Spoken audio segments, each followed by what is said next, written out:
ವೀಕ್ಷಕರೇ, ಈ ಒಂದು ವಿಡಿಯೋದಲ್ಲಿ ಕಾಣ್ತಿರುವಂತಹ ಆ ಒಂದು ಡೈವರ್ ಅನ್ನ ನೋಡಿ. ಅಲ್ಲಿರುವಂತಹ ಕೆರೆ ಮಧ್ಯದಲ್ಲಿ ನೀರಿನ ಬಣ್ಣ ಸಂಪೂರ್ಣವಾಗಿ ಬದಲಾಗಿದೆ. ನೀರು ತುಂಬಾ ತಣ್ಣಗಿದೆ ಮತ್ತೆ ಅದರ 60 ಅಡಿ ಆಳದಲ್ಲಿ ಕತ್ತಲು ಮತ್ತು ಕೆಸರಿನ ಮಧ್ಯ ಆ ಸ್ವಿಮ್ಮರ್ಸ್ ಒಂದು ಪ್ರಕರಣದ ಸಂಪೂರ್ಣ ಕಥೆನೇ ಬದಲಾಯಿಸಬಹುದಾದಂತಹ ಒಂದು ಫೋನ್ಗಾಗಿ ಹುಡುಕಾಟವನ್ನ ಮಾಡ್ತಿದ್ದಾರೆ. ಹಲವಾರು ಗಂಟೆಗಳ ಪ್ರಯತ್ನ ಮತ್ತು ಪ್ರಯಾಸದ ನಂತರ ಅವರ ಶ್ರಮದ ಹುಡುಕಾಟಕ್ಕೆ ಕಡೆಗೂ ಉತ್ತರ ಸಿಕ್ತು. ಮತ್ತೆ ಅಂತಿಮವಾಗಿ ಅವರ ಪೈಕಿ ಒಬ್ಬ ಡೈವರ್ ತನ್ಗೆ ಸಿಕ್ಕಂತ ಆ ಒಂದು ಮೊಬೈಲ್ ಫೋನ್ ನ ಜೊತೆ ನೀರಿನಿಂದ ಹೊರ ಬರ್ತಾನೆ. ಆದ್ರೆ ಇದು ಸಾಮಾನ್ಯ ಫೋನ್ ಆಗಿರ್ಲಿಲ್ಲ. ಅವರ ರಹಸ್ಯಗಳು ಆ ಒಂದು ಫೋನ್ ನಲ್ಲಿ ಅಡಗಿದ್ವು. ಆ ಒಂದು ರಹಸ್ಯಗಳಿದ್ದಂತ ಆ ಒಂದು ಫೋನ್ ನೀರಿನ ಅಡಿಯಲ್ಲಿ ಒದುಗಿ ಹೋಗಿತ್ತು. ಮತ್ತೆ ಅದನ್ನ ಹೊರತರೋದಕ್ಕೆ ಇಡೀ ತಂಡನೆ ಅಲ್ಲಿ ಶ್ರಮ ಪಡಬೇಕಾಯ್ತು. ಆದ್ರೆ ಇದೆಲ್ಲ ಆಗಿದ್ದು ಯಾಕೆ, ಅದರೊಳಗೆ ಅಂತದೇನಿತ್ತು, ಮತ್ತೆ ಈ ಒಂದು ಇಡೀ ಕಥೆಯಲ್ಲಿ ಮುಂದೆ ಏನಾಯ್ತು ಅಂತ ಕೌತುಕವನ್ನು ಧರಿಸುವಂತ ಈ ಇಡೀ ಪ್ರಕರಣದಲ್ಲಿ ನಿಮ್ಮನ್ನ ಅಚ್ಚರಿಗೆ ಈಡ್ ಮಾಡುವಂತ ಹಲವು ಘಟನೆಗಳು ಇದ್ದಾವೆ. ಬನ್ನಿ ವೀಕ್ಷಕರೇ, ಈ ಮುಂದೆ ಅದು ಏನು ಅಂತ ತಿಳಿತಾ ಹೋಗೋಣ. ವೀಕ್ಷಕರೇ, ಈ ಒಂದು ಪ್ರಕರಣದಲ್ಲಿ 3 ಮುಖ್ಯ ಪಾತ್ರಗಳಿದ್ದಾವೆ. ಮೊದಲನೇದು ಸ್ಯಾಮ್ ಕೆ ಜಾರ್ಜ್ ಮತ್ತು ಎರಡನೇವರು ಅವ್ರ ಪತ್ನಿ ಜೆಸ್ಸಿ. ಅವರು ಕೆಲ ವರ್ಷಗಳಿಂದ ಅದೇ ಮನೆಯಲ್ಲಿ ವಾಸ ಮಾಡ್ತಿದ್ರು, ಆದ್ರೆ ಬೇರೆ ಬೇರೆ ಮಹಡಿಯಲ್ಲಿ ವಾಸಿಸ್ತಿದ್ರು. ಮತ್ತೆ ಮೂರನೇವರು ವಿದೇಶದಲ್ಲಿ ವಾಸ ಮಾಡ್ತಿದ್ದಂತ ಅವರ ಸ್ವಂತ ಮಕ್ಕಳು. ಅವರ ನಿರಂತರ ಕರೆಗಳೇ ಈ ಒಂದು ಪ್ರಕರಣದ ನಿಜವಾದ ಪ್ರಾರಂಭಕ್ಕೆ ಚಾಲನೆಯನ್ನ ಕೊಟ್ಟು ಅಂತಾನೆ ಹೇಳಬಹುದು. ವೀಕ್ಷಕರೇ, ಈ ಒಂದು ಡಾರ್ಕ್ ಸ್ಟೋರಿ ಕೇರಳದ ಕೊಟ್ಟಾಯಂ ಜಿಲ್ಲೆಯಿಂದ ಶುರುವಾಗುತ್ತೆ. ಅಲ್ಲೊಂದು ಮನೆ ಇತ್ತು. ಆ ಒಂದು ಮನೆಯಲ್ಲಿ ಸ್ಯಾಮ್ ಕೆ ಜಾರ್ಜ್ ಅನ್ನುವಂತ ಆ ಮನೆ ಯಜಮಾನರೊಬ್ರು ವಾಸ ಮಾಡ್ತಿದ್ರು. ಅವರು ಸುಮಾರು 50 ವರ್ಷ ವಯಸ್ಸಿನ ವ್ಯಕ್ತಿ. ಈ ಸ್ಯಾಮ್ ಬಹಳ ಶಿಸ್ತಿನ ವ್ಯಕ್ತಿಯಾಗಿದ್ರು. ಮನೆ ಮತ್ತು ಕೆಲಸದ ಸ್ಥಳ ಈ 2 ಜಾಗದಲ್ಲೂ ಕೂಡ ಶಿಸ್ತುಬದ್ಧ ದಿನಚರಿಯನ್ನ ಪಾಲಿಸ್ತಿದ್ರು. ಅವ್ರ ತಂದೆ ಸ್ಥಳೀಯ ಬ್ಯಾಂಕ್ ನಲ್ಲಿ ಅಕೌಂಟೆಂಟ್ ಆಗಿ ಕೆಲಸ ಮಾಡ್ತಿದ್ರು. ಮತ್ತೆ ತಾಯಿ ಅಲ್ಲೇ ಹತ್ತಿರದ ಚರ್ಚ್ ಒಂದಕ್ಕೆ ಸಂಬಂಧಪಟ್ಟಂತ ಕೆಲಸಗಳಲ್ಲಿ ತೊಡಕೊಂಡಿದ್ರು. ಸಾಮಾನ್ಯವಾಗಿ ದಿನ ಕೂಡ ಅವ್ರ ಮನೆಯಲ್ಲಿ ಸಂಪೂರ್ಣವಾಗಿ ಧಾರ್ಮಿಕ ಹಾಗೂ ಪ್ರಶಾಂತ ವಾತಾವರಣನೇ ತುಂಬಿರ್ತಾ ಇತ್ತು. ಈ ಸ್ಯಾಮ್ ಅವ್ರಿಗೆ ಬಾಲ್ಯದಿಂದನೂ ಕೂಡ ಓದ್ನಲ್ಲಿ ಆಸಕ್ತಿ ಇತ್ತು. ಆದ್ರೆ ಆತ ಸ್ವಲ್ಪ ಅಂತರ್ಮುಖಿ ಸ್ವಭಾವದ ವ್ಯಕ್ತಿ. ಅಂದ್ರೆ ಕಡಿಮೆ ಮಾತಾಡೋದು ಮತ್ತೆ ಸುತ್ತ ಕೂಡ ಏನ್ ನಡೆಯುತ್ತೆ ಅಂತ ಹೆಚ್ಚು ಗಮನಿಸಿದಂತ ಸ್ವಭಾವದ ವ್ಯಕ್ತಿಯಾಗಿದ್ರು. ಅವರು ಕೊಟ್ಟಾಯಂನ ಪ್ರತಿಷ್ಠಿತ ಕಾಲೇಜೊಂದರಲ್ಲಿ ತಮ್ಮ ಶಿಕ್ಷಣವನ್ನ ಪೂರ್ಣಗೊಳಿಸಿದ್ರು. ಅವರ ಅಧ್ಯಯನ ಮುಗಿದ ನಂತರ ಅವರು ಕೆಲವು ಸಮಯ IT ಮತ್ತು ಟೆಕ್ನಿಕಲ್ ಪ್ರಾಜೆಕ್ಟ್ಗಳಲ್ಲೂ ಕೂಡ ಕೆಲಸ ಮಾಡಿದ್ರು. ಇದರಿಂದಾಗಿ ಅವರ ವೃತ್ತಿಪರ ಜೀವನ ಕ್ರಮೇಣ ಉತ್ತಮ ಹಂತಕ್ಕೆ ಬಂತು. ಅವರ ಆದಾಯ ಚೆನ್ನಾಗೇನೆ ಇತ್ತು. ಹಾಗಾಗಿ ಅವ್ರ ಮನೆಯಲ್ಲಿ ಅವ್ರಿಗೆ ಹೆಣ್ಣನ್ನ ನೋಡೋದಕ್ಕೆ ದೊಡ್ಡವರು ನಿಶ್ಚಯ ಮಾಡ್ತಾರೆ. ಏಕೆಂದ್ರೆ ಮನೆಯವರು ಸ್ಯಾಮ್ಗೆ ಹೇಗೋ ಒಳ್ಳೆಯ ಕೆಲಸ ಇದೆ, ಹಾಗಾಗಿ ಮದುವೆ ಮಾಡೋದಕ್ಕೆ ಇದು ಒಳ್ಳೆಯ ಸಮಯ, ಅವನು ಕೂಡ ಎಲ್ಲರಂತೆ ಸಂಸಾರಿಯಾಗಿ ಸೆಟಲ್ ಆಗಲಿ ಅಂತ ಅವರು ಆಶಿಸಿದ್ರು. ಇದೊಂದೇ ಅಲ್ಲ, ಅವರ ಈ ಮದುವೆ ನಿರ್ಧಾರದ ಹಿಂದೆ ಮತ್ತೊಂದು ಡಾರ್ಕ್ ರಹಸ್ಯ ಅಡಗಿತ್ತು. ಅದನ್ನ ಮುಚ್ಚಾಕೋದಿಕ್ಕೆ ಅವ್ರ ಕುಟುಂಬದವರು ಅವನ್ಗೆ ಮದುವೆಯನ್ನ ಬೇಗನೆ ಮಾಡೋದಕ್ಕೆ ಮುಂದಾಗಿದ್ರು. ಮತ್ತೆ ಗೊತ್ತಿರುವಂತ ಕಡೆ ಎಲ್ಲ ಸಂಬಂಧಗಳನ್ನ ನೋಡೋದಕ್ಕೆ ಶುರು ಮಾಡ್ತಾರೆ. ಇದೇ ಒಂದು ಸಮಯದಲ್ಲಿ ಅವರು ಜೆಸ್ಸಿ ಎಂಬಾಕೆಯನ್ನ ಭೇಟಿ ಮಾಡ್ತಾರೆ. ಆಕೆ ಒಬ್ಬ ಉತ್ತಮ ಸುಶಿಕ್ಷಿತ ಹೆಣ್ಮಗಳು, ಮೃದು ಮಾತಿನ, ನೋಡೋದಕ್ಕೆ ಆಕರ್ಷಕವಾಗಿದ್ದಂತ ಯುವತಿ. ಅವರು ಕೊಟ್ಟಾಯಂನ ಶಾಲೆಯಲ್ಲಿ ಶಿಕ್ಷಕಿಯಾಗಿದ್ರು. ಅವ್ರದ್ದು ಕೂಡ ಗೌರವಾನ್ವಿತ ಕುಟುಂಬನೇ ಆಗಿತ್ತು. ಮತ್ತೆ ಸುತ್ತಲಿನ ಜನರು ಕೂಡ ಅವ್ರ ಮೇಲೆ ವಿಶ್ವಾಸ ಹಾಗೂ ಅಭಿಮಾನವನ್ನ ಇಟ್ಕೊಂಡಿದ್ರು. ಈ ಸ್ಯಾಮ್ ಮತ್ತು ಜೆಸ್ಸಿ ಅವರ ಮೊದಲ ಭೇಟಿ ಒಂದು ಸಾಮಾನ್ಯ ಫ್ಯಾಮಿಲಿಯ ಔತಣಕೂಟದಲ್ಲಿ ನಡೆಯುತ್ತೆ. ಅಲ್ಲಿ ಅವರಿಬ್ಬರ ನಡುವೆ ಪರಸ್ಪರ ಮೊದಲ ಸಲ ಔಪಚಾರಿಕ ಮಾತುಕತೆ ಉಂಟಾಯಿತು. ಮತ್ತೆ ಅದೇ ಸಣ್ಣ ಸಂವಾದದ ಮೂಲಕ ಸ್ಯಾಮ್ ಮತ್ತು ಜೆಸ್ಸಿ ಇಬ್ಬರ ಸ್ವಭಾವ ಕೂಡ ಪರಸ್ಪರ ಇಬ್ಬರಿಗೂ ಇಷ್ಟ ಆಯಿತು.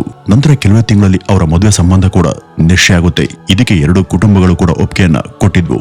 ಅವ್ರ ಮದುವೆ ಕೊಟ್ಟಾಯಂನ ಸೇಂಟ್ ಮೇರಿ ಚರ್ಚ್ನಲ್ಲಿ ಪೂರ್ಣ ವಿಧಿವಿಧಾನಗಳೊಂದಿಗೆ ಎಲ್ಲಾ ಗುರು ಹಿರಿಯರ ಹಾಗೂ ನೆಂಟರಿಷ್ಟ ಸಮ್ಮುಖದಲ್ಲಿ ನಡೆದಿತ್ತು. ಆರಂಭದಲ್ಲಿ ಎಲ್ಲ ಕೂಡ ಸುಗಮವಾಗೇನೆ ಇತ್ತು. ನಂತರ ಮದುವೆಯಾಗಿ ಸುಮಾರು 3 ವರ್ಷಗಳ ನಂತರ ಅವರು ನಗರದ ಒಂದು ರೆಸಿಡೆನ್ಷಿಯಲ್ ಪ್ರದೇಶದಲ್ಲಿ 2 ಅಂತಸ್ತಿನ ಮನೆಯೊಂದನ್ನ ಖರೀದಿ ಮಾಡ್ತಾರೆ. ಅದರಲ್ಲಿ ಅವರ ಪತ್ನಿ ಜೆಸ್ಸಿಯ ಪಾಲು ಅವರ ಪತಿ ಸ್ಯಾಮ್ಗಿಂತನೂ ಕೂಡ ಜಾಸ್ತಿನೇ ಇತ್ತು. ಆರಂಭಿಕ ಕೆಲವು ವರ್ಷಗಳು ಚೆನ್ನಾಗೇನೆ ಕಳೆದವು. ಆದ್ರೆ ಕಾಲ ಕಳೆದಂತೆ ಸ್ಯಾಮ್ನ ಸ್ವಭಾವ ತುಸು ಬದಲಾಗೋದಿಕ್ಕೆ ಶುರುವಾಯಿತು. ಜೆಸ್ಸಿಯ ವಿಷಯಕ್ಕೆ ಸಂಬಂಧಪಟ್ಟಂತೆ ಸಣ್ಣ ಸಣ್ಣ ವಿಷಯಗಳಿಗೂ ಅವನು ಬಹಳ ಬೇಗ ಕಿರಿಕಿರಿಗೆ ಒಳಗಾಗೋದು ಮತ್ತು ಜೆಸ್ಸಿಯ ಕೆಲಸಗಳಲ್ಲಿ ಅನಗತ್ಯವಾಗಿ ಹಸ್ತಕ್ಷೇಪ ಮಾಡೋದಕ್ಕೆ ಆತ ಶುರು ಮಾಡಿದ್ದ. ಇದೇ ಸಮಯಕ್ಕೆ ಇಲ್ಲಿ ಒಂದು ಕೆಟ್ಟ ಘಟನೆ ನಡೆಯುತ್ತೆ. ಈಗ ಸ್ಯಾಮ್ ಮತ್ತು ಅವನ ಪತ್ನಿ ಅದೇ ದೊಡ್ಡ ಮನೆಯಲ್ಲಿ ವಾಸ ಮಾಡ್ತಿದ್ರು. ಆದ್ರೆ ಅವರಿಬ್ರು ಕೂಡ ಪ್ರತ್ಯೇಕವಾಗಿ ಇದ್ರು.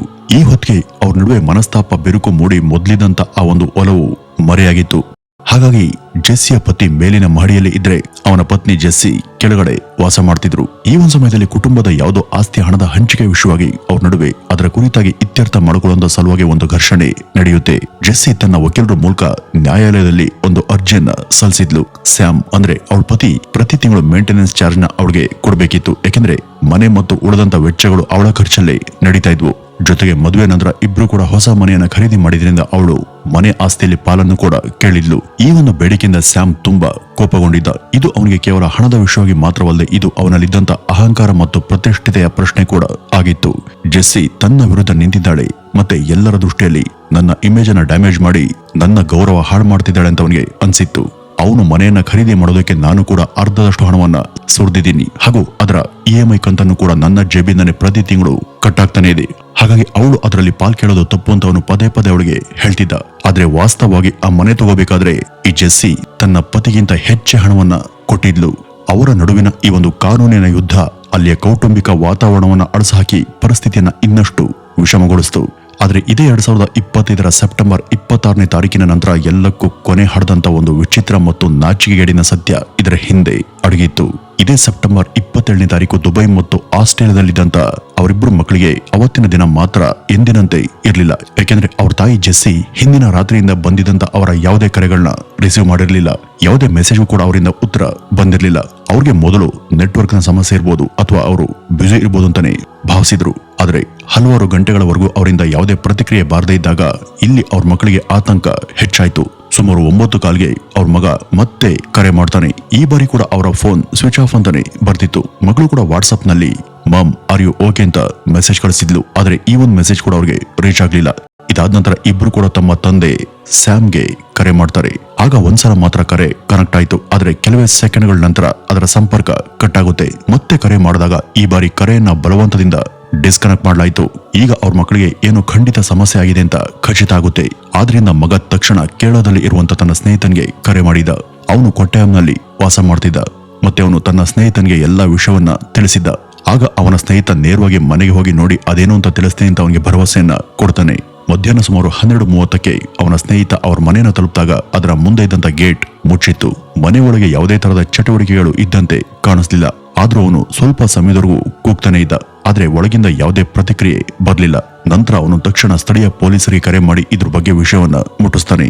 ಆಮೇಲೆ ಕೊಟ್ಟಾಯಂನ ಪೊಲೀಸ್ ಠಾಣೆಯಿಂದ ಬಂದಂತ ಒಂದು ತಂಡ ಅಲ್ಲಿಗೆ ರೀಚ್ ಆಗಿತ್ತು. ಅವರು ಮನೆಯ ಮುಖ್ಯ ಬಾಗಿಲನ್ನು ತೆರೆದಾಗ ಅಲ್ಲಿ ಕಾಣಿಸ್ತಂತ ಆ ಒಂದು ದೃಶ್ಯ ಸ್ವಲ್ಪ ವಿಚಿತ್ರವಾಗಿತ್ತು. ಡ್ರಾಯಿಂಗ್ ರೂಮ್ ನಲ್ಲಿ ಎಲ್ಲವೂ ಕೂಡ ತಮ್ಮ ಸ್ಥಳದಲ್ಲೇ ಯಥಾಸ್ಥಿತಿಯಲ್ಲಿ ಇದ್ವು. ಆದ್ರೆ ಟೇಬಲ್ ಮೇಲೆ ಬಿದ್ದಿದ್ದಂತ ಆ ಒಂದು ಸಣ್ಣ ಟವಲ್ ಸ್ವಲ್ಪ ಒದ್ದೆಯಾದಂತೆ ಕಂಡ್ಬಂತು. ಮತ್ತೆ ನೆಲದ ಮೇಲೆ ಮೆಣಸಿನ ಪುಡಿಯಂತ ವಾಸನೆ ಬರ್ತಿತ್ತು. ಅಲ್ಲಿಯ ಅಡುಗೆ ಮನೆಯಲ್ಲಿ ಒಂದು ಗ್ಲಾಸ್ ಮುರಿದು ಹೋಗಿತ್ತು. ಮತ್ತೆ ಬಾಗಿಲಿನ ಹಿಡಿ ಮೇಲೆ ಯಾವುದೋ ಎಣ್ಣೆಯುಕ್ತ ವಸ್ತುವಿನಂತ ಗುರುತುಗಳು ಅಸ್ಪಷ್ಟವಾಗಿ ಕಂಡುಬಂದ್ವು. ಅದೇ ಸಮಯದಲ್ಲಿ ವಿಚಾರಣೆ ಮಾಡಿದಾಗ ಸ್ಯಾಮ್ ಮನೆಯಲ್ಲಿ ಇಲ್ಲದಂತ ಸಂಗತಿ ಅವ್ರ ಗಮನಕ್ಕೆ ಬರುತ್ತೆ. ಆದ್ರಿಂದ ಅವ್ರಿಗೆಲ್ಲ ಏನೋ ಒಂದು ರೀತಿ ವಿಚಿತ್ರ ಅನ್ಸೋದಕ್ಕೆ ಶುರುವಾಯಿತು. ನಂತರ ಪೊಲೀಸರು ಆ ಜಾಗವನ್ನ ರಕ್ಷಣೆ ಮಾಡಿ ಫೋರೆನ್ಸಿಕ್ ತಂಡವನ್ನ ಅಲ್ಲಿಗೆ ಕರೆಸ್ತಾರೆ.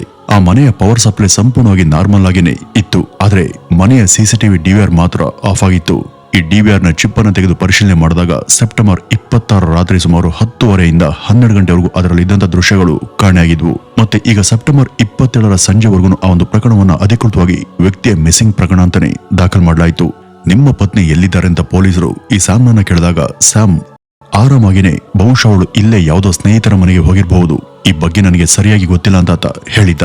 ನೀನೇಕೆ ಅವರನ್ನ ಹುಡುಕ್ಲಿಲ್ಲ ಅಂತ ಕೇಳಿದಾಗ ಅವನು ನಾವಿಬ್ರು ಪ್ರತ್ಯೇಕವಾಗಿ ವಾಸ ಮಾಡ್ತಿದ್ದೀವಿ, ಹಾಗಾಗಿ ಆಕೆ ಎಲ್ಲಿರ್ತಾಳೆ, ಎಲ್ಲಿ ಹೋಗ್ತಾಳೆ, ಎಲ್ಲಿಂದ ಬರ್ತಾಳೆ ಅಂತ ನಾನು ಹೆಚ್ಚು ತಲೆ ಕೆಡಿಸ್ಕೊಂಡಿಲ್ಲ ಅಂತ ಆತ ಹೇಳಿದ್ದ. ಅವರಿಬ್ರು ಪರಸ್ಪರ ಪತಿ ಪತ್ನಿನೇ ಆದ್ರೂ ಕೂಡ ಈ ರೀತಿ ಒಂದೇ ಮನೆಯಲ್ಲಿ ಬೇರೆ ಬೇರೆ ವಾಸ ಮಾಡ್ತಾ ಇರೋದು ಮತ್ತು ಇವನ ಉಡಾಫೆಯ ಮಾತುಗಳು ಯಾಕೋ ಪೊಲೀಸರಿಗೆ ಸಾಕಷ್ಟು ವಿಚಿತ್ರವಾಗಿ ಕಂಡು ಬಂದ್ವು. ಮತ್ತೆ ಅದಕ್ಕಾಗಿನೇ ಸೆಪ್ಟೆಂಬರ್ 28 ಬೆಳಗ್ಗೆಯಿಂದ ಪೊಲೀಸರು ಹೊರಗಿನ CCTV ಟ್ರಯಲ್ ನಲ್ಲಿ ಸಿಗಬಹುದಾದ ಕ್ಲೂಗಳ ಬಗ್ಗೆ ಹುಡುಕಾಟವನ್ನ ಶುರು ಮಾಡಿದ್ರು. ಅವರ ನಿರೀಕ್ಷೆಯಂತೆಯೇ ಅಲ್ಲಿನ CCTVಗಳಿಂದ ಕೆಲವು ಸುಳುಹುಗಳು ಸಿಗೋದಕ್ಕೆ ಶುರುವಾದವು. ಅದರಲ್ಲಿ ಸ್ಯಾಮ್ನ ಕಾರು ಸೆಪ್ಟೆಂಬರ್ 26 ರಾತ್ರಿ ಸುಮಾರು 11:45ಗೆ ಮನೆಯಿಂದ ಹೊರಟು ಮತ್ತೆ 2:10 ಮತ್ತೊಂದು ಲೇನಿಂದ ಕಾಲೋನಿಗೆ ಹಿಂದಿರುಗಿರೋದು ಕಂಡುಬಂತು. ಅವನು ಲಾಂಗ್ ಡ್ರೈವ್ ಹೋಗಿ ಹಿಂದಿರುಗಿ ಬಂದಂತೆ ಅದು ಕಾಣಿಸ್ತಿತ್ತು. ಈಗ ಇದೇ ಅನುಮಾನದಿಂದ ಪೊಲೀಸರು ಅವನನ್ನ ವಿಚಾರಣೆಗೆ ಸ್ಟೇಷನ್ಗೆ ಕರೀತಾರೆ. ಆಗ ಈ ಸ್ಯಾಮ್, ನಾನು ಆ ರಾತ್ರಿ ಡ್ರೈವ್ಗೆ ಹೋಗಿದ್ದು ನಿಜ, ಆದ್ರೆ ತುಂಬಾ ಟೆನ್ಷನ್ ಅಲ್ಲಿದ್ದೆ, ಆದ್ರಿಂದ ನಾನು ನನ್ನ ಸ್ಟ್ರೆಸ್ ಅನ್ನ ಕಮ್ಮಿ ಮಾಡ್ಕೊಳ್ಳೋದಕ್ಕೆ ಈ ರೀತಿ ಲಾಂಗ್ ಡ್ರೈವ್ ಹೋಗಿದೆ ಅಂತ ಆತ ಹೇಳಿದ್ದ. ಜೆಸ್ಸಿ ಬಹುಶಃ ತನ್ನ ಒಬ್ಬ ಸೋದರಿಯ ಮನೆಗೆ ಹೋಗಿರ್ಬೋದು ಅಂತ ಆತ ಹೇಳಿದ್ದ. ಆದ್ರೆ ಕ್ರಾಸ್ ಚೆಕ್ ಮಾಡಿದಾಗ ಆಕೆ ಸಹೋದರಿ ಅವಳು ನನ್ನ ಬಳಿ ಬಂದಿಲ್ಲ ಅಂತ ಸ್ಪಷ್ಟವಾಗಿನೇ ಹೇಳಿದ್ಲು. ಇದಾದ ನಂತರ ಸೆಪ್ಟೆಂಬರ್ 29 ಬೆಳಗ್ಗೆ ಸ್ಯಾಮ್ನ ಕಾರನ್ನ ವಶಪಡಿಸಿಕೊಳ್ಳಾಯಿತು. ಮತ್ತೆ ಫೋರೆನ್ಸಿಕ್ ನ ತಂಡ ನೇರವಾಗಿ ಪರಿಶೀಲನೆ ಮಾಡಿತು. ಆಗ ಅಲ್ಲಿ ತಿಳಿ ರಕ್ತದ ಕಲೆಗಳು ಕಂಡುಬಂದ್ವು. ನಂತರ ಸೀಟ್ ಕವರ್ ನಿಂದ ಕೆಲ ಫೈಬರ್ಗಳು ಸಿಕ್ಕಿದ್ವು. ಮತ್ತೆ ಅದರ ನಂತರ ಒಂದು ಕೂದಲಿನ ಸ್ಯಾಂಪಲ್ ಕೂಡ ಅವ್ರಿಗೆ ಸಿಕ್ಕಿತ್ತು. ನಂತರ ಅವರು ಅವೆಲ್ಲವನ್ನು ಕೂಡ ಕಲೆಕ್ಟ್ ಮಾಡಿ ಲ್ಯಾಬ್ಗೆ ಕಳುಹಿಸಿದ್ರು. ಇದರಿಂದಾಗಿ ಅದು ನಿಖರವಾಗಿ ಯಾರ್ದು ಅಂತ ವರದಿ ಸ್ಪಷ್ಟವಾಗಿ ಹೇಳೋದಕ್ಕೆ ಸಾಧ್ಯ ಇತ್ತು. ಇದಾದ ನಂತರ ಪೊಲೀಸರು ಈ ಜೆಸ್ಸಿಯ ಮೊಬೈಲ್ ಟ್ರ್ಯಾಕಿಂಗ್ ಕೆಲಸವನ್ನ ಶುರು ಮಾಡ್ತಾರೆ. ಈ ಜೆಸ್ಸಿಯ ಕೊನೆಯ ಕರೆ ಪಿಂಗ್ MG ವಿಶ್ವವಿದ್ಯಾಲಯದ ಪ್ರದೇಶದ ಸುತ್ತಮುತ್ತ ಸಿಕ್ಕಿತ್ತು. ಇದಾದ್ಮೇಲೆ ಉದುಮನೂರು ಪ್ರದೇಶದಲ್ಲಿ ಯಾರೋ ಒಬ್ಬ ಅನಾಮಿಕ ಮಹಿಳೆಯ ಬಟ್ಟೆ ಮತ್ತು ಚಪ್ಪಲಿಗಳು ಸಿಕ್ಕಿವೆ ಎಂಬ ಸುದ್ದಿ ಮಾಧ್ಯಮಗಳಲ್ಲಿ ಹರಡಿದಂತೆ ಅಕ್ಟೋಬರ್ 2 ಬೆಳಗ್ಗೆ ಪೊಲೀಸ್ ತಂಡ ಉದಮನೂರಿನ ಕಣಿವೆಗೆ ರೀಚ್ ಆಯ್ತು. ಅಲ್ಲಿ ಮೇಲೆ ರಣಹದ್ದುಗಳು ಹಾರಾಡ್ತಿರೋದು ಕಾಣಿಸ್ತು. ಆಗ ಅವ್ರಿಗೆ ಅಲ್ಲೊಂದು ಸಂಗತಿ ಖಚಿತ ಆಗುತ್ತೆ. ನಂತರ ಹಗ್ಗಗಳ ಸಹಾಯದಿಂದ ಅವರು ಕೆಳಗಿಳಿತಾರೆ. ಆಮೇಲೆ ಅಲ್ಲಿದ್ದಂತ ಪೊದೆಗಳಲ್ಲಿ ಚಪ್ಪಲಿಗಳು ಸಿಕ್ತು. ಮತ್ತೆ ಹತ್ತಿರದಲ್ಲೇ ಬಟ್ಟೆಗಳು ಕೂಡ ಕಂಡ್ಬಂದ್ವು. ಮತ್ತೆ ಸ್ವಲ್ಪ ದೂರದಲ್ಲಿ ಯಾವುದೋ ಒಂದು ನಿರ್ಜೀವ ದೇಹ ಸಿಕ್ತು. ಅದು ಬೇರೆ ಯಾರ್ದೂ ಅಲ್ಲ, ಇದೇ ಸ್ಯಾಮ್ನ ಪತ್ನಿ ಜೆಸ್ಸಿ ಅಂತ ಗುರುತಿಸಲಾಯಿತು. ಅದಕ್ಕಾಗಿನೇ ಆ ಒಂದು ಜಾಗವನ್ನ ಈಗ ಸೀಲ್ ಮಾಡಿ ಮತ್ತೆ ಶೋಧ ಕಾರ್ಯವನ್ನ ಕಂಟಿನ್ಯೂ ಮಾಡ್ತಾರೆ. ಈ ಜೆಸ್ಸಿಯ ಕೊನೆಯ ಲೊಕೇಶನ್ ಮೆಸೇಜ್ ಅಲ್ಲಿಯ ಎಂಜಿ ವಿದ್ಯಾಲಯದ ಪ್ರದೇಶದಲ್ಲಿ ಇತ್ತು. ಅಂತಿಮವಾಗಿ ಅಲ್ಲಿಗೆ ತಲುಪ್ತಂತ ಅವರು ಸುತ್ತಲಿನ ಭೂಪ್ರದೇಶಗಳಲ್ಲಿ ಸಾಕಷ್ಟು ಹುಡುಕಾಟವನ್ನ ಮಾಡಿದಾಗ ಎಲ್ಲೂ ಕೂಡ ಫೋನ್ ಸಿಗ್ಲಿಲ್ಲ. ಆಗ ಅವರು ಅಲ್ಲಿನ ಒಂದು ನೀರಿನ ಪ್ರದೇಶವನ್ನ, ಅಂದ್ರೆ ಒಂದು ಕೊಳದ ರೀತಿ ಇರುವಂತಹ ಜಾಗವನ್ನ ನೋಡ್ತಾರೆ. ನಂತರ ಕೆಲವು ಜನ ಡೈವರ್ಗಳನ್ನ ಸ್ಥಳಕ್ಕೆ ಕರೆಸಲಾಯಿತು. ಅಲ್ಲಿ 50 ರಿಂದ 60 ಅಡಿ ಆಳದಲ್ಲಿ ಅವರನ್ನೆಲ್ಲ ಡೈವ್ ಮಾಡಿಸಲಾಯಿತು. ಮತ್ತೆ ಸಾಕಷ್ಟು ಹುಡುಕಾಟದ ನಂತರ ಜೆಸ್ಸಿಯ ಫೋನ್ ಅನ್ನ ಅಲ್ಲಿಂದ ಹೊರ ತೆಗೆಯಲಾಯಿತು.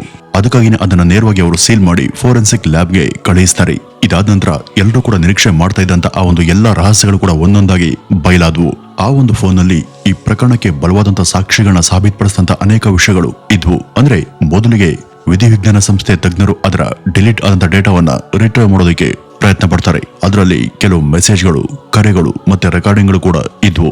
ಸೆಪ್ಟೆಂಬರ್ 26ರ ತಡರಾತ್ರಿ 8:15ಗೆ ಕರೆಗಳು, ಮೆಸೇಜ್ಗಳು, ಈ ಎಲ್ಲ ಚಟುವಟಿಕೆ ಕೂಡ ಸಂಪೂರ್ಣವಾಗಿ ನಿಂತೆ ಹೋಗಿತ್ತು. ಮತ್ತೆ ಇದು ಜೆಸ್ಸಿ ಕೊನೆ ಬಾರಿಗೆ ಸುರಕ್ಷಿತವಾಗಿ ಹಾಗೂ ಜೀವಂತವಾಗಿ ಕಾಣಿಸಿಕೊಂಡಂತ ಸಮಯ ಆಗಿತ್ತು. ಇದರ ಜೊತೆ ಫೋನ್ ನ ಸ್ಥಳದ ಲೊಕೇಶನ್ ಹಿಸ್ಟ್ರಿ ಕೂಡ ಪತ್ತೆ ಆಯಿತು. ಈ ಜೆಸ್ಸಿಯ ಮೊಬೈಲ್ ಅದೇ ರಾತ್ರಿ ಮನೆ ನಂತರ ನೇರವಾಗಿ ಇಡುಕ್ಕಿ ರಸ್ತೆ ಕಡೆಗೆ ಹೋಗಿತ್ತು ಅಂತ ತೋರಿಸ್ತು. ಅಂದ್ರೆ ಫೋರೆನ್ಸಿಕ್ ನ ವರದಿಯ ಕುರುಹುಗಳು ಸ್ಯಾಮ್ನ ಕಾರಲ್ಲಿ ಸಿಕ್ಕಿದ್ವಲ್ಲ, ಅದೇ ಕಾರ್ನಲ್ಲಿ ಫೋನ್ ಕೂಡ ಅವತ್ತು ಆಕ್ಟಿವ್ ಆಗಿದ್ದರ ಬಗ್ಗೆ ಮಾಹಿತಿ ಸಿಕ್ತು. ಮತ್ತೆ ಅದರಲ್ಲಿಯೇ ಅವಳ ದೇಹವನ್ನ ಸಾಗಿಸಲಾಗಿದೆ ಅಂತಲೂ ಕೂಡ ಸಾಬೀತಾಯಿತು. ಮತ್ತೆ ಆ ಕಾರು ಕೂಡ ಬೇರೊಬ್ಬರದು ಅಲ್ಲ, ಬದಲಿಗೆ ಅದು ಸ್ವಂತ ಆಕೆಯ ಪತಿಯದೇ ಆಗಿತ್ತು. ವೀಕ್ಷಕರೇ, ಬಾಲ್ಯದಿಂದನೂ ಕೂಡ ಈ ಸ್ಯಾಮ್ ಸ್ವಲ್ಪ ವಿಭಿನ್ನ ರೀತಿಯ ಹುಡುಗನಾಗಿದ್ದ. ಅವನೊಬ್ಬ ಸ್ತರಿಬಾಕ, ಅವನಿಗೆ ಹುಡುಗಿಯರ ಚಟ ಇತ್ತು. ಮತ್ತೆ ಈ ಒಂದು ನಡವಳಿಕೆಯಿಂದಾಗಿ ಅವ್ರ ಕುಟುಂಬದವರು ಕೂಡ ಒಂದು ಸಮಸ್ಯೆ ಎದುರಾಗಿತ್ತು. ಆದ್ರಿಂದ ಮದುವೆ ನಂತರ ಬಹುಶಃ ಅವನು ಸರಿಯಾದ ರೂಟ್ಗೆ ಬರ್ತಾನೆ ಅಂತ ಭಾವಿಸಿ ಅವನಿಗೆ ಬೇಗ ಮದುವೆಯನ್ನ ಮಾಡಿದ್ರು. ಆರಂಭದಲ್ಲಿ ಎಲ್ಲ ಕೂಡ ಚೆನ್ನಾಗಿತ್ತು. ಆದ್ರೆ ಕ್ರಮೇಣ ಸ್ಯಾಮ್ ಅದೇ ಹಳೆಯ ಅಭ್ಯಾಸವನ್ನ ಮತ್ತೆ ಶುರು ಮಾಡ್ದ. ಇದಾದ ನಂತರ ಸಣ್ಣ ಸಣ್ಣ ವಿಷಯಗಳ ಕುರಿತು ಮನೆಯಲ್ಲಿ ಜಗಳ ಶುರುವಾದ್ವು. ಇಬ್ಬರ ನಡುವಿನ ವಿಶ್ವಾಸ ಕಡಿಮೆಯಾಗೋದಿಕ್ಕೆ ಶುರುವಾಯಿತು. ಇದಾದ್ಮೇಲೆ ಮುಂದೆ ಸ್ಯಾಮ್ ಹೊರಗಡೆಯಿಂದ ಕೆಲ ಮಹಿಳೆಯರನ್ನು ಕೂಡ ಮನೆಗೆ ಕರ್ಕೊಂಡ್ಬರೋದಕ್ಕೆ ಶುರು ಮಾಡ್ದ. ಇದರಿಂದ ತೊಂದರೆಗೆ ಒಳಗಾದಂತ ಜೆಸ್ಸಿ ಪ್ರತ್ಯೇಕವಾಗಿರ್ಬೇಕು ಅಂತ ಡಿಸೈಡ್ ಮಾಡ್ತಾಳೆ. ಆ ಮನೆಯನ್ನ ಇಬ್ರು ಕೂಡ ಸೇರಿ ಖರೀದಿ ಮಾಡಿದ್ರಿಂದ ಅವನು ಮೇಲಿನ ಮಹಡಿಯಲ್ಲಿ ವಾಸ ಮಾಡೋದಕ್ಕೆ ಶುರು ಮಾಡಿದ್ರೆ ಅವನ ಪತ್ನಿ ಅದೇ ಮನೆಯ ಕೆಳಮನೆಯಲ್ಲಿ ಇರ್ತಾ ಇದ್ಲು. ಇದಾದ ನಂತರ ಅವಳು ಈಗ ಅವನಿಂದ ಪೂರ್ತಿ ಬೇರೆಯಾಗಿ ಇರಬೇಕು ಅಂತ ಡಿಸೈಡ್ ಮಾಡ್ತಾಳೆ. ಆ ರೀತಿ ಆಗ್ಬೇಕು ಅಂದ್ರೆ ಅವನಿಂದ ವಿಚ್ಛೇದನವನ್ನ ಪಡಿಬೇಕು. ಅದಕ್ಕಾಗಿ ಅವಳು ಕಾನೂನಿನ ಮೊರೆಯನ್ನ ಹೋಗ್ತಾಳೆ. ಈ ಮೂಲಕ ವಿಚ್ಛೇದನ ಪಡೆದ್ರೆ ಅವಳಿಗೆ ಮೇಂಟೆನೆನ್ಸ್ ವೆಚ್ಚ ಮತ್ತು ಜೀವನಾಂಶವನ್ನು ತಾನೇ ಕೊಡಬೇಕಾಗುತ್ತೆ ಅಂತ, ಹಾಗೂ ಮನೆಯಲ್ಲಿ ಜೆಸ್ಸಿಯ ಪಾಲೆ ಹೆಚ್ಚಾಗಿರೋದ್ರಿಂದ ಆ ಮನೆಯನ್ನು ಕೂಡ ಅವಳು ತನ್ನಿಂದ ಕಸ್ಕೊಳ್ಬಹುದು ಅಂತ ಅವನು ಯೋಚಿಸಲು ಶುರು ಮಾಡಿದ. ಅದಕ್ಕಾಗಿ ಅವನು ತನ್ನ ಪತ್ನಿನ ಹೇಗಾದ್ರೂ ಮಾಡಿ ಮುಗಿಸಾಕ್ಬೇಕು ಅಂತ ಯೋಚಿಸಿದ್ದ. ಅವನ ಮಕ್ಕಳು ಕೂಡ ವಿದೇಶದಲ್ಲಿ ವಾಸ ಮಾಡ್ತಿದ್ರು. ಆದ್ರಿಂದ ಅವನನ್ನ ಇಲ್ಲಿ ಯಾರು ಕೂಡ ತಡೆಯೋರು ಇರ್ಲಿಲ್ಲ. ನಂತರ ತನ್ನ ಪ್ಲಾನ್ ಅಂತಾನೆ ಆಕೆಯನ್ನ ಈತ ಮುಗಿಸಿದ ಕೂಡ. ಆದ್ರೆ ಯಾವುದೇ ಒಬ್ಬ ಕ್ರಿಮಿನಲ್ ಎಷ್ಟೇ ಬುದ್ಧಿವಂತನಾದ್ರೂ ಕೂಡ ಒಂದಲ್ಲ ಒಂದಿನ ಸಿಕ್ಬೀಳಬೇಕಲ್ವಾ? ಎಲ್ಲ ಕೂಡ ಈಗ ಬಯಲಾಗಿದೆ. ಸ್ಯಾಮ್ನ ಬುದ್ಧಿಗೆಡಿತನದಿಂದ ಅವನೇ ತನ್ನ ಕೈಯಾರೆ ಮಾಡ್ಕೊಂಡಂತ ಈ ಒಂದು ಕೆಡುಕು ಸಾಬೀತಾಗಿ ಅವನಿಗೆ ಎಷ್ಟು ವರ್ಷ ಸಜೆ ಲಭ್ಯ ಆಗುತ್ತೆ ಅಂತ ಕಾದ್ ನೋಡ್ಬೇಕಿದೆ. ವೀಕ್ಷಕರೇ, ಇದಿಷ್ಟು ಈ ಒಂದು ವಿಡಿಯೋದ ಮಾಹಿತಿ ಅಂತ ಹೇಳ್ತಾ ಇವತ್ತಿನ ಈ ಒಂದು ವಿಡಿಯೋವನ್ನ ಇಲ್ಲಿಗೆ ಮುಗಿಸೋಣ. ನಮಸ್ಕಾರ.